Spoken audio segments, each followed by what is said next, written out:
Amém, pessoal.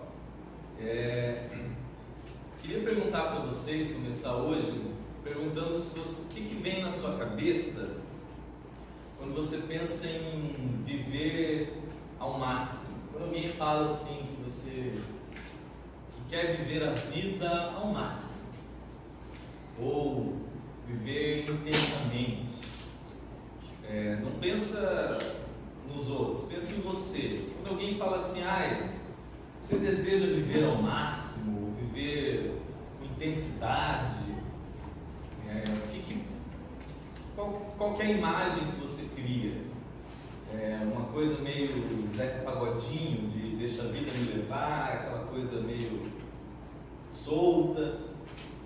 Ou você imagina você em Dubai, numa cobertura triplex? Ou você se imagina vivendo intensamente num mosteiro na Índia?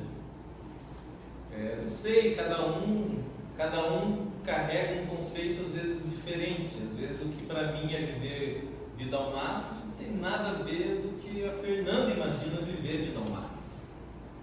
Às vezes nós estamos falando as mesmas palavras pensando coisas completamente diferentes.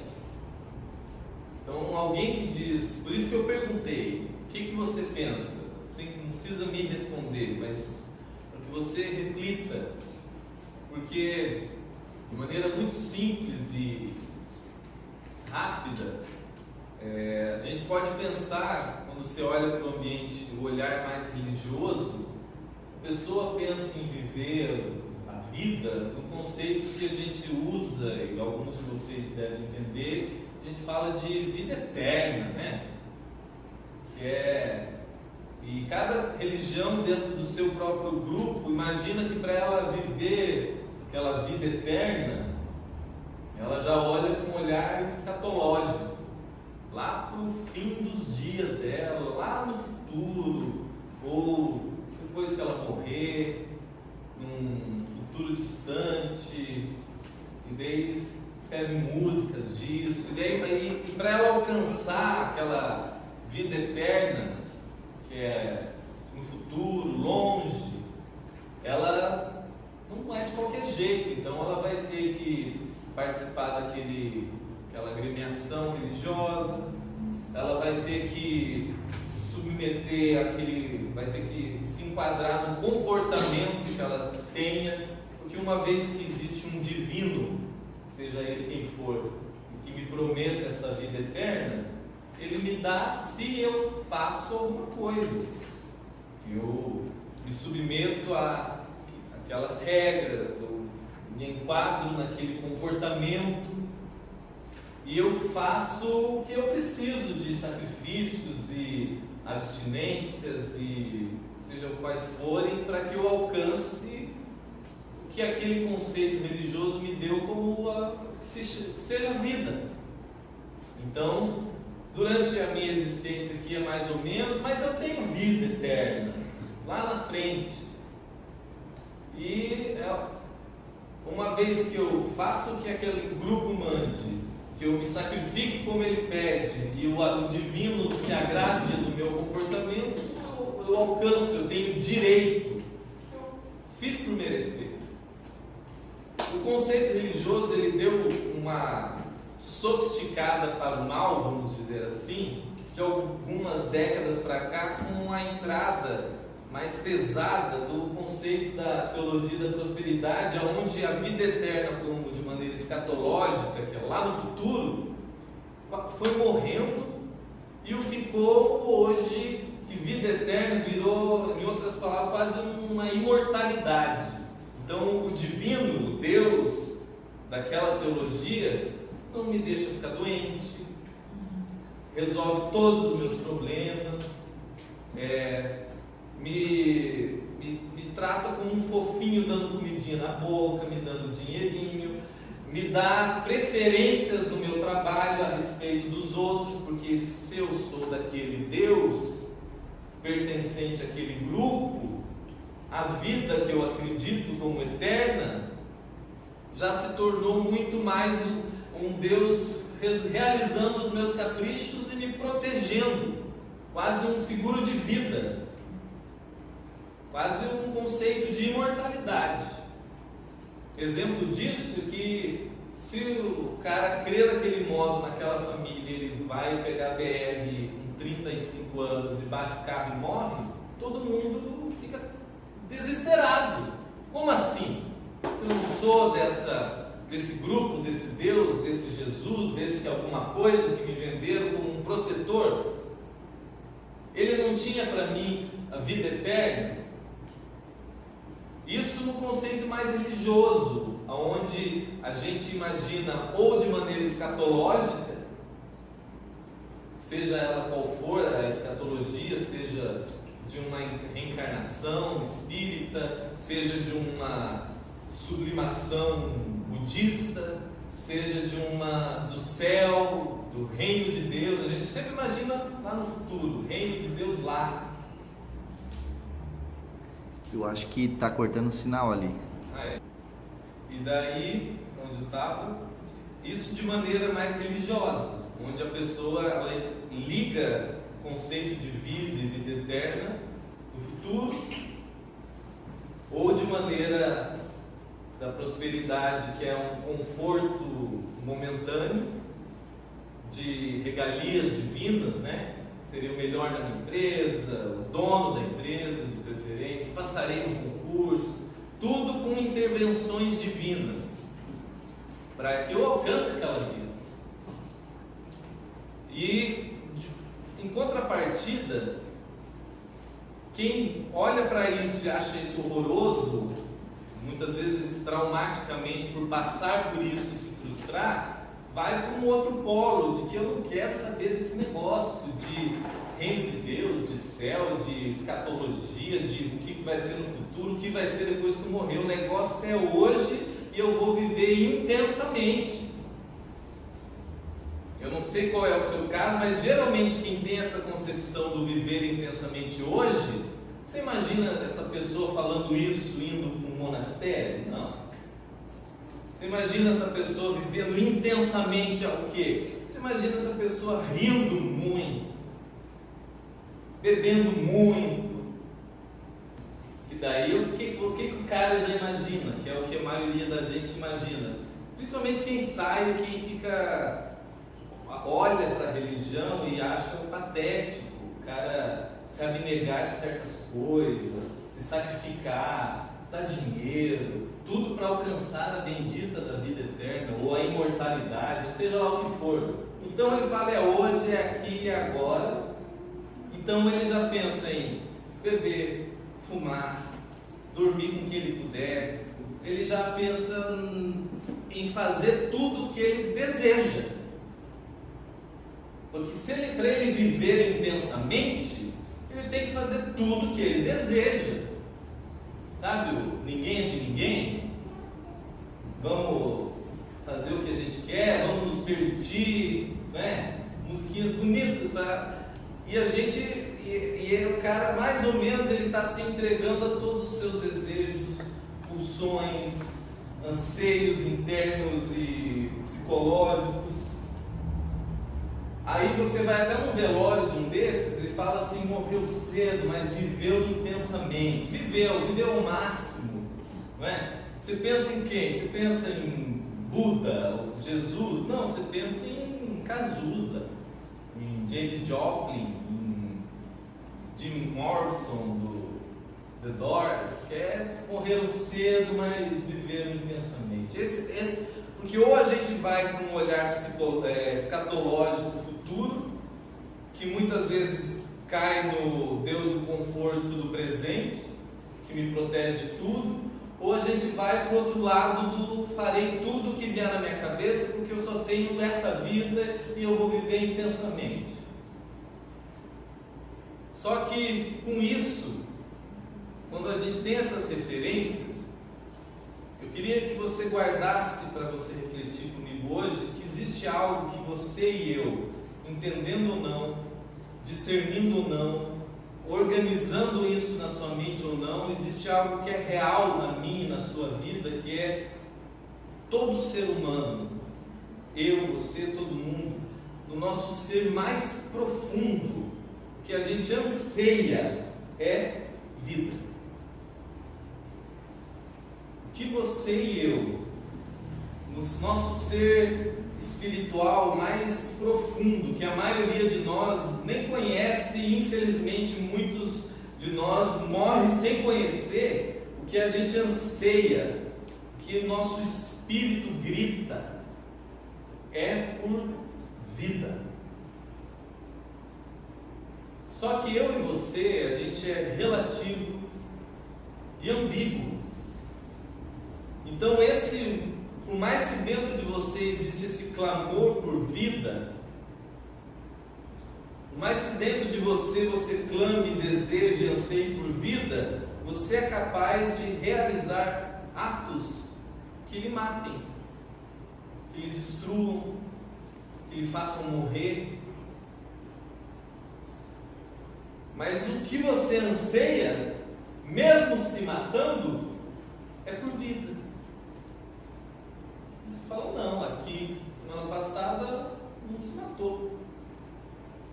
Um outro se jogou do prédio, o outro se jogou na frente de um carro. Balneário Camboriú, estava conversando hoje com o pessoal, disse que proporcional, per capita, é a segunda maior índice de suicídio do Brasil.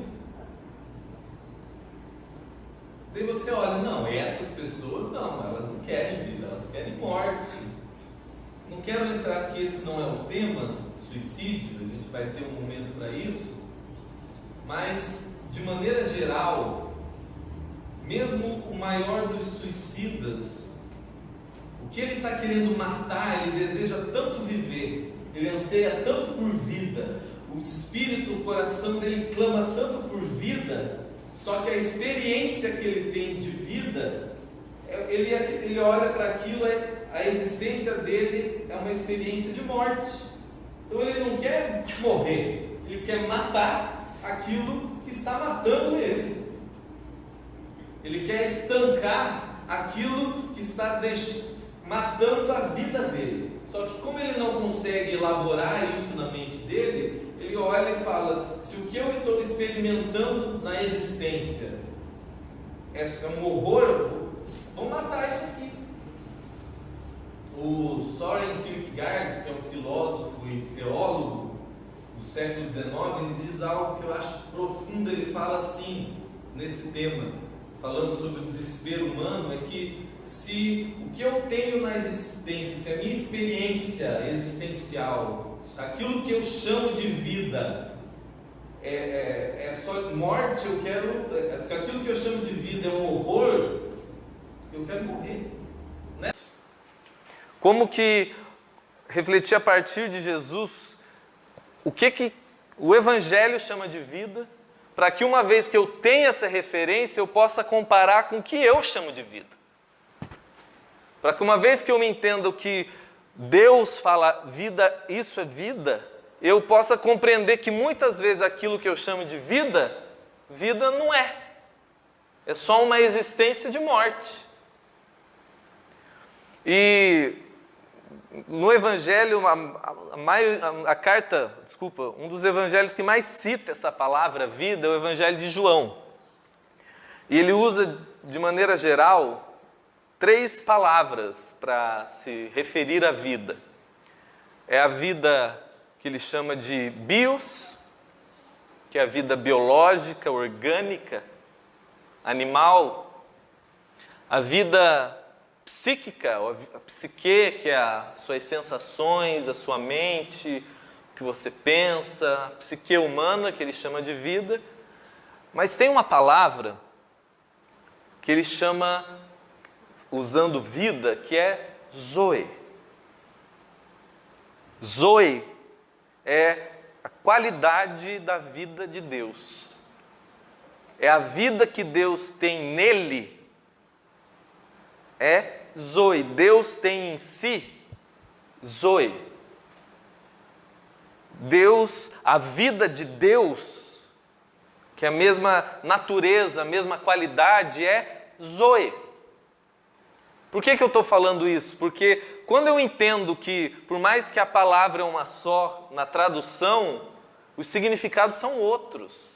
Se eu não entender isso e fizer um samba do crioulo doido, eu vou cair nessas polaridades E muitas vezes vou ficar confuso porque eu vou falar, mas vida, o que é? Como? Que jeito? Porque se o que eu anseio é vida, se o que o meu coração, o meu ser mais profundo grita é por vida, eu tenho que entender que vida é essa. E se o que eu estou chamando de vida é realmente vida. E alguns dos textos mais que a gente mais conhece, que mais fala sobre isso é João 3,16. Jesus ele fala assim que Deus amou o mundo. O Evangelho de João, fala Deus amou o mundo de tal maneira para que todo aquele que nele crê não pereça, mas tenha zoe. Um pouquinho para frente, ele fala assim, falando de Jesus, a mesma zoe que o Pai tem em si, a mesma vida que o Pai tem em si, ele deu ao Filho, Cristo, e é essa zoe, essa vida que ele fala, eu vim para que vocês tenham vida. Para que a existência nossa possa provar vida. Porque, de maneira geral, o que a gente existe. Mas vida é uma outra história. A experiência da vida, que é o que o meu coração clama, que é o que a gente deseja, que é o que a gente deseja tanto que, por não saber organizar isso dentro da gente, a gente é capaz de se matar. Pela sensibilidade, pela ignorância, por não saber processar o que é a minha existência de dor, do que é vida, e para mim a minha existência de dor é vida, então eu quero travar isso e eu me mato. Eu preciso entender o que o Evangelho chama vida. E Jesus ele falou, olha, eu vim, lá João 10:10, o ladrão veio para matar, roubar e destruir, mas eu, porém, vim para que vocês tenham vida, zoe, e a tenham em abundância. Então, eu quero que você guarde 3 reflexões rápidas sobre isso, que vai te dar um norte de compreensão para você refletir durante essa semana. E o primeiro delas, e a primeira reflexão, é que no Evangelho, ele não me propõe imortalidade. O Evangelho da graça de Deus não me propõe imortalidade, mas na graça de Deus eu tenho uma esperança e uma possibilidade existencial de vida eterna. Eu vou repetir. O Evangelho de Jesus, o Evangelho da graça de Deus, não me propõe essa imortalidade de viver 900 anos, 800 anos, mas me propõe nessa consciência de graça, de que não é por minha causa, de que eu não mereço, que é puro amor de Deus em minha direção. O que Ele me fornece pela graça é uma esperança para depois, mas uma realidade, uma qualidade existencial hoje. Porque João 5, Jesus ele olhando para as pessoas, ele falou, olha, se você crê em mim, aquele que crê em mim já passou, agora. Você acolheu o que eu estou falando, já passou da morte para a vida. Já passou da morte para a vida. Então, primeiro como esperança, eu não tenho mais medo da morte, porque se eu cair aqui duro, eu já passei da morte para a vida. Eu não tenho a fobia existencial que mata a humanidade, da morte, que é a fobia da morte, que é o que vai acontecer, que aquele desespero no velório da tia, o desespero de levar um tiro e agora, não, acabou. Quando a consciência da graça de Deus que me diz que eu fui acolhido para sempre no amor de Deus, fala que uma vez que eu acolho isso, eu já passei. Eu já entrei na vida. Eu já entrei na vida eterna. de maneira futura, eu tenho uma esperança eterna. Eu sei que a morte mata o meu corpo, mas quem eu sou, eu já entrei nessa vida. Não por minha causa, não pelos meus méritos, não pelas minhas trocas, não pelo meu comportamento, mas pelo sacrifício de Jesus, pelo perdão eterno em meu favor, eu já entrei na vida. Mas também o Evangelho me dá consciência de uma qualidade existencial hoje. Porque ele fala, aquele que crê em mim tem a vida eterna. Tem já. Agora. Você entrou para sempre, mas você pode provar como possibilidade agora. Essa vida que eu clamo, que o meu coração anseia, ela se tornou possível, disponível. Porque eu preciso entender que eternidade no Evangelho, quando o Evangelho trata sobre eternidade, não é um conceito de tempo cronológico. Eternidade é um tempo longo, não. Eternidade é uma qualidade. Deus tem em si um tempo longo, não. Deus tem em si uma qualidade de vida. Eu tenho a referência eterna no sentido de que eu entrei na vida eterna, que a hora que meu corpo cessar, eu já passei da morte para a vida. Eu entro no amor de Deus para sempre. Mas essa eternidade que me aguarda, ela passa a ser uma qualidade existencial. Que Jesus fala, aquele que crê em mim tem vida eterna. Tem zoe, tem vida. Aquilo que o meu coração grita começa a ser disponível em mim. E não como um conceito religioso, mas como uma qualidade existencial. Uma qualidade de ser. Porque, volta para você guardar, a eternidade não é um tempo cronológico. Como diz respeito a quem Deus não é cronos. Deus é eterno. Eterno é uma qualidade. Do mesmo jeito que o inferno. O inferno não é um tempo. É uma qualidade de tempo. Uma qualidade de existência. Por isso que e o que é inferno? É a antivida. Por isso que a maioria aqui já provou na sua existência algum tipo de inferno. Quando você está uma angústia profunda, a paz morreu, o ódio reinou, o que você está provando? Senão um inferno dentro de você. Quando o que cresce dentro de você é amargura, é ódio, é raiva, você não está provando vida, você está provando inferno. Por mais que você passou da morte para a vida por crer na graça de Deus, a sua experiência existencial, o seu dia a dia, o que você prova em você, não é vida. Segunda reflexão que eu quero que você guarde, que muito daquilo que você e eu chamamos de viver intensamente, nada mais é do que existir suicidamente.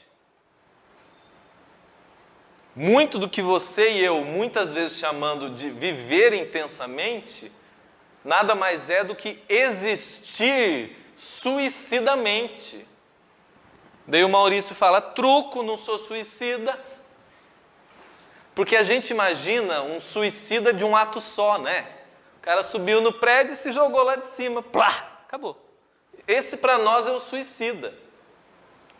Só que quando eu entendo em Cristo, no Evangelho, o que vida é e o que vida não é, e eu as minhas escolhas são anti-vida, o que eu estou fazendo senão me suicidando diariamente, paulatinamente, escolha após escolha.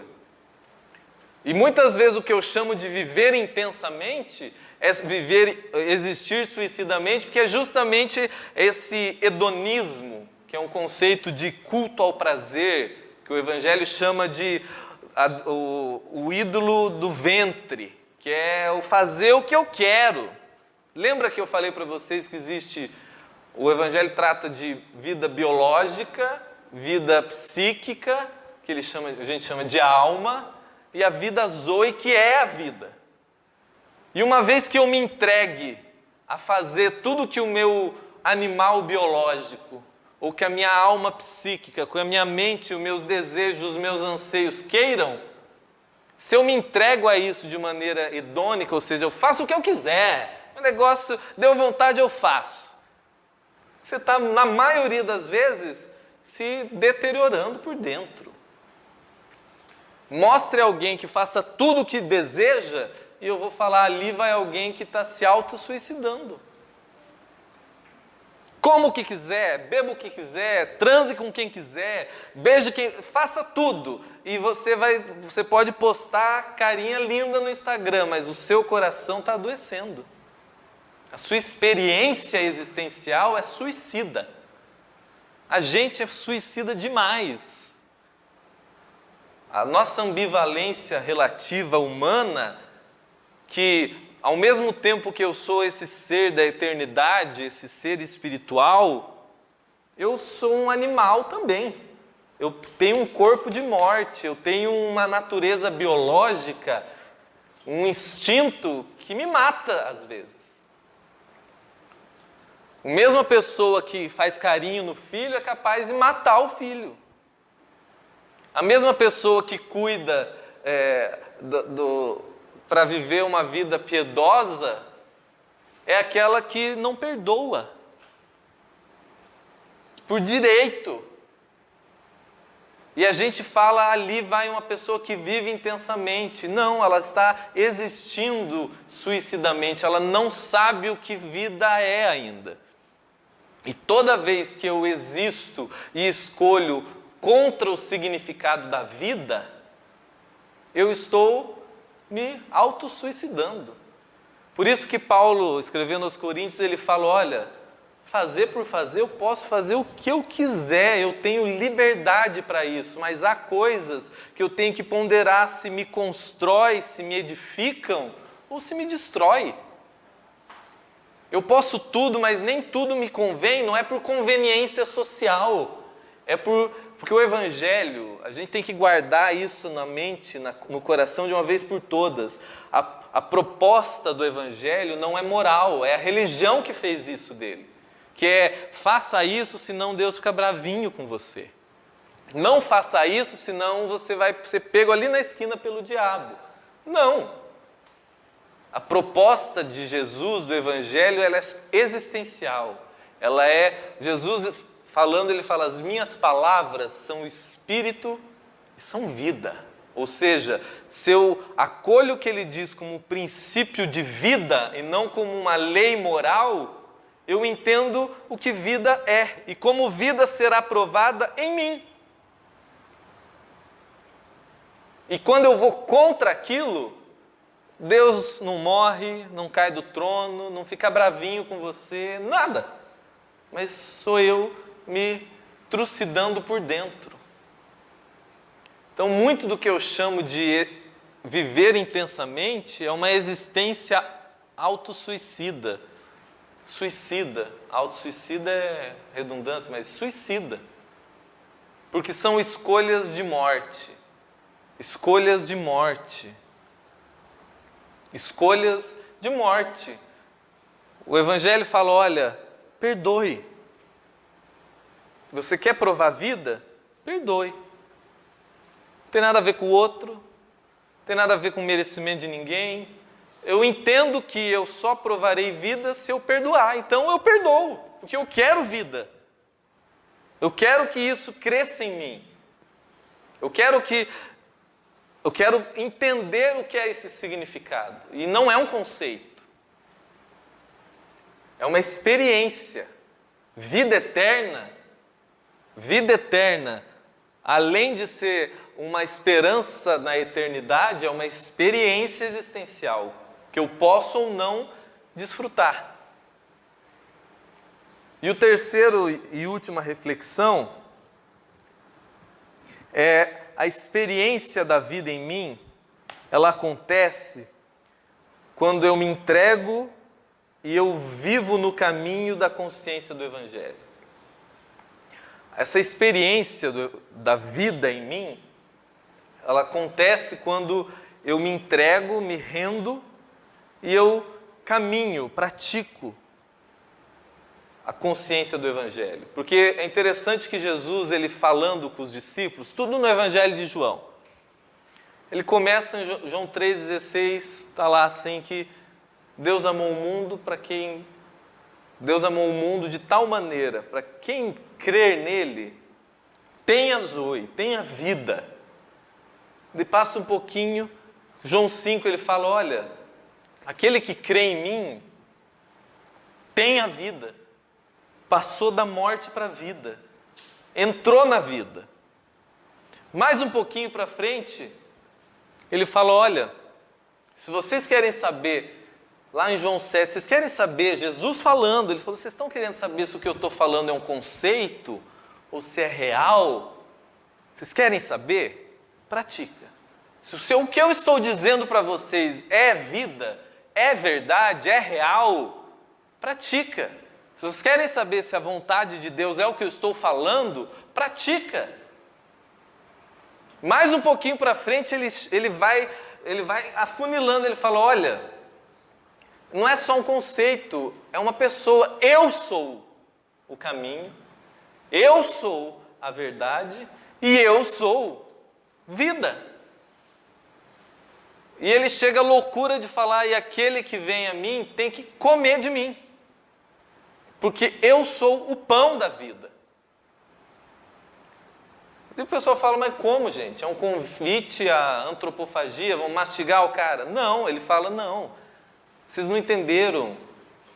Toda vez que você acolhe o que eu digo, toda vez que você acolhe o que eu digo, que você se entrega, se rende, fala, realmente o que eu estou experimentando não é vida.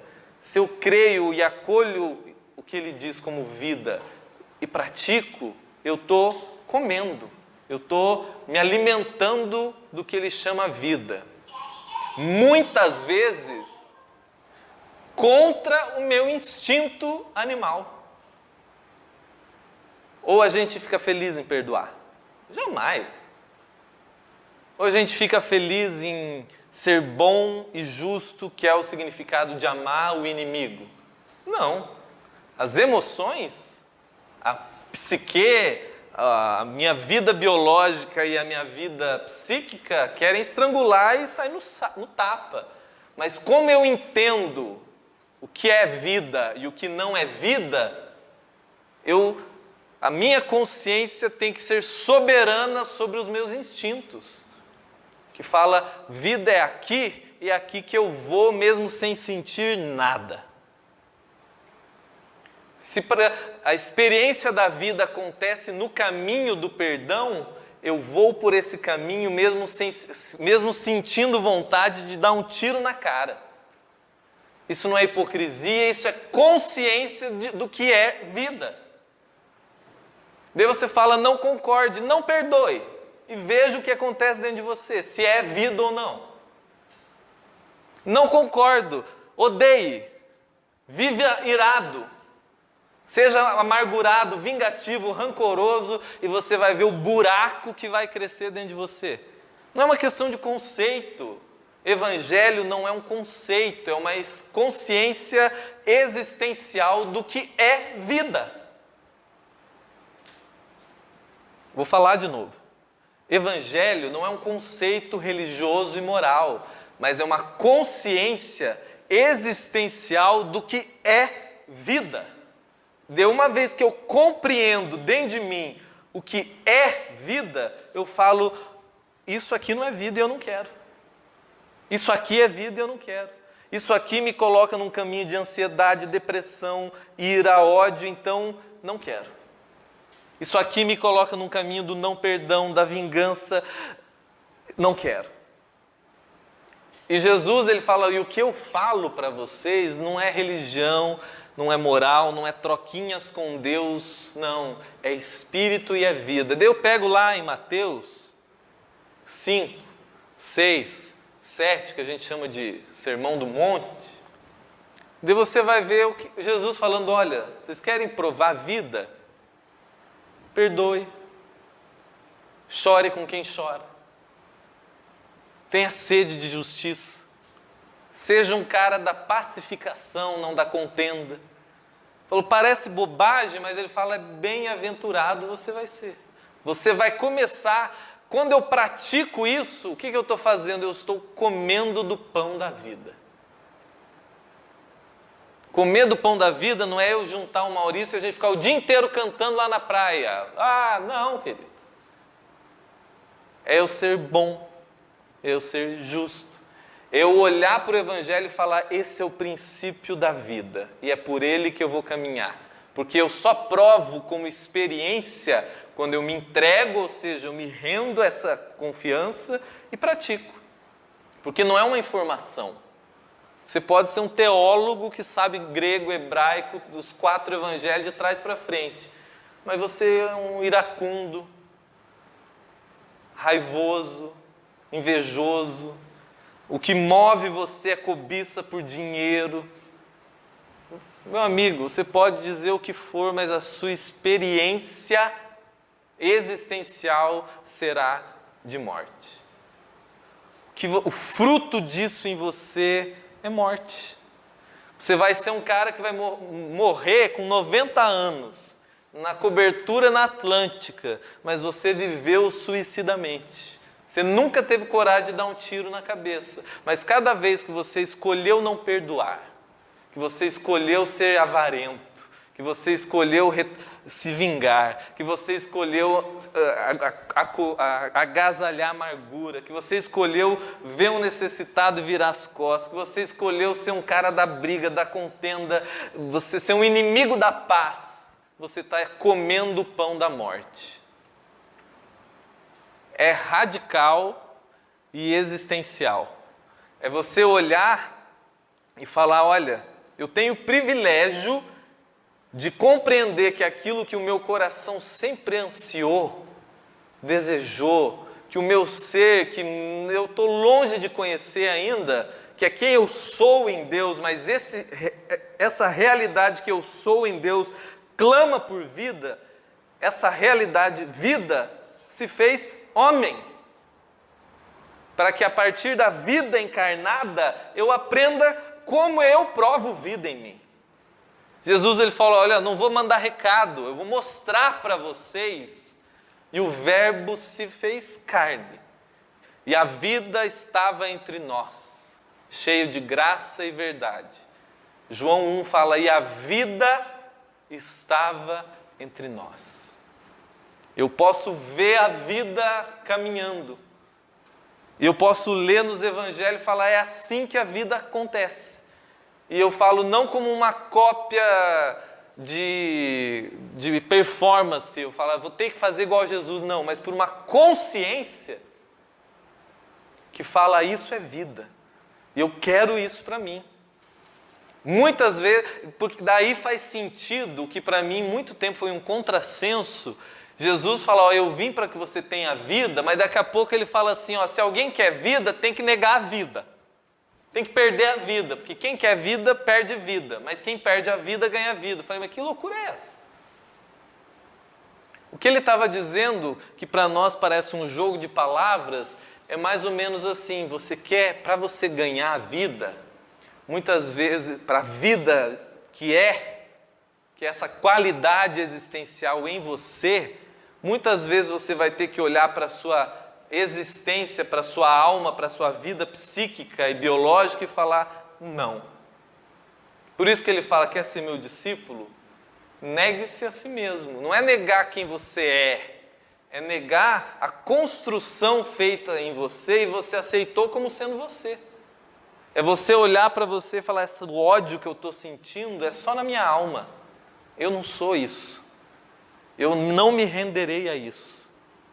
Essa vingança que eu quero fazer é só impulso, instinto, do meu instinto animal, da minha vida biológica.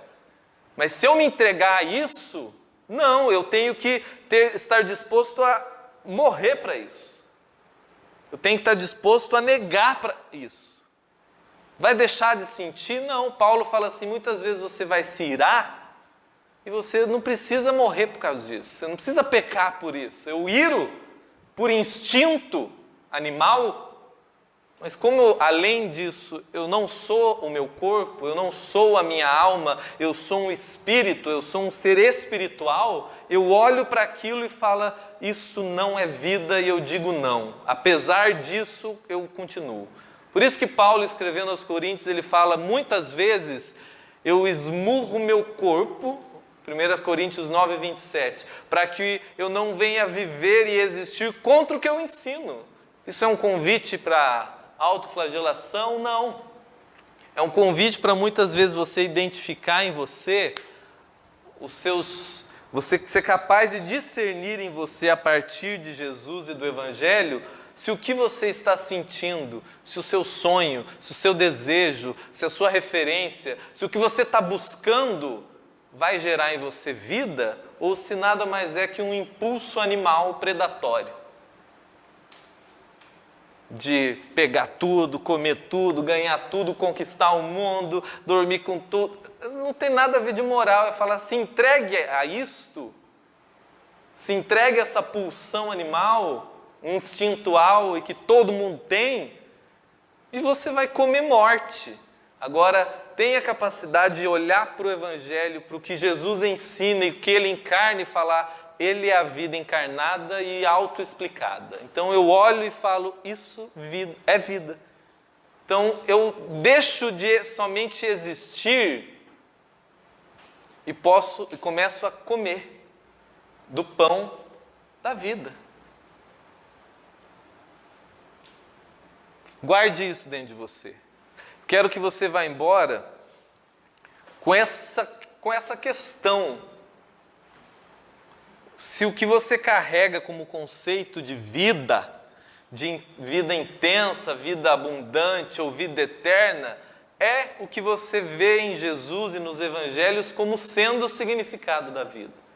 Se o que você está chamando de vida e vida eterna não é uma barganha com Deus lá para frente, se não é um conforto de imortalidade, que você não pode pegar uma gripe que a sua fé vai embora, ninguém pode morrer na sua família que a sua fé vai embora, ou se é um conceito hedônico de fazer o que você desejar, ou se você entende o que Jesus chama de vida. Que quando ele fala, olha, se alguém por amor de mim aborrecer a própria vida, ou seja, se alguém por amor a mim começar a entender o que nele não é vida, você vai olhar e falar, cara, tudo em mim quer se vingar. Mas eu entendo que isso é só o meu instinto. Mas eu não preciso me render a ele. É a soberania da sua consciência sobre os seus instintos animais. E predatórios, e vingativos, e de autopreservação. Mas vida é aquela que é capaz de, olha, eu entendi o que é vida. O Evangelho é o quê? Que eu falei aqui. Essa consciência, segundo Deus, do que é vida. Do que é vida, então eu escolho a vida. Então, na prática dessa consciência, eu começo a experimentar. Compare o que você tem como vida com o que o Evangelho ensina, e não é uma cabala, não, é só coisa simples, que a gente fala, é bobagem, gente, esse negócio de perdão, da outra face, coisa chata. É justamente isso que é o que significa você provar ou não vida em você. Se você pode morar debaixo da ponte e ser um ser pacificado. Você pode ter como Paulo, que passou os últimos anos preso, e ser um ser livre e que experimenta a vida. Ou você pode morar num triplex na Avenida Atlântica e ser um ser extremamente amargurado, que come e se alimenta de morte. Não é porque você é uma pessoa eticamente horrorosa, moralmente grotesca, mas porque você não está nem aí para perdão. Você não está nem aí para não viver de maneira irada. A sua vida é pura ansiedade. O que é isso se não viver, existir suicidamente. Amém, meus irmãos? Ficou alguma dúvida? Guarde isso dentro de você, reflita sobre isso. Depois, separe um tempo hoje à noite, amanhã, e leia, sem cartomancia de dar dedinho na Bíblia. Não, pega lá Mateus, Marcos, Lucas, João, e vê como a vida se encarnou. E o que a vida me ensinou para mim, para que eu aprenda a experimentar essa mesma vida. Que essa vida se encarnou. A vida de Deus que eu carrego hoje em mim, se encarnou, se fez homem. Para que aquilo que em mim é um potencial se torne uma realidade existencial. Amém? Senhor, que o Senhor nos ensine, meu Pai, a não simplesmente existirmos segundo o fluxo maluco deste mundo, segundo os instintos suicidas que todos nós carregamos, mas que o nosso coração aprenda a se render ao significado da vida, que o nosso coração aprenda a confiar naquilo que o Senhor ensina como sendo vida. Não para que a gente pratique como uma troca em busca de um céu no futuro. Não para que a gente pratique, para que a gente venha a ser o popstar do momento, mas para que a gente compreenda o que é vida, o que não é vida, o que eu faço em meu favor e que muitas vezes eu faço contra mim, para que eu seja cada dia mais consciente e maduro nessa consciência do que é vida, do que não é vida, para que Cristo, a consciência, a mente de Cristo seja formada em mim. Que o Senhor nos dê força e sabedoria para escolhermos todos os dias a vida. Em nome de Jesus, Senhor. Amém.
Gratidão.